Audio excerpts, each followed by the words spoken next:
To Pavithra life style. இன்னைக்கு restaurant style veg kurma எப்படி செய்கிறதுன்னு டக்குன்னு இந்த வீடியோவில் போய் பார்த்துடலாம் வாங்க. அதுக்கு ஒரு குக்கரில் ஆயில், பட்டை, கிராம்பு, ஏலக்காய், கல்பாசி, வெங்காயம், தக்காளி, இஞ்சி பூண்டு பேஸ்ட், அப்புறம் உங்களுக்கு என்னென்ன காயெல்லாம் பிடிக்குமோ அதெல்லாம் ஆட் பண்ணிக்கோங்க. நான் இன்னைக்கு கேரட், பீன்ஸ், உருளைக்கிழங்கு ஆட் பண்ணியிருக்கேன். அதுக்கப்புறம் உப்பு, குழம்பு மிளகாத்தூள் இதெல்லாம் ஆட் பண்ணிவிட்டு புதினா, கொத்தமல்லி எல்லாத்தையும் போட்டு நல்லா வதக்கிட்டு தேவையான அளவு தண்ணி ஊற்றி குக்கரை மூடி 2 விசில் விட்டு ஆஃப் பண்ணணும்.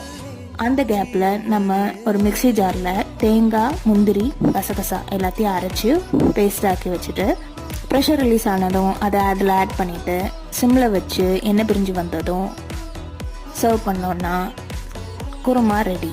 இதோட டீட்டெயில் வீடியோ கீழே டேக் பண்ணியிருக்கேன், செக் பண்ணி பார்த்துக்கோங்க. அப்படியே சப்ஸ்கிரைப் பண்ணிடுங்க.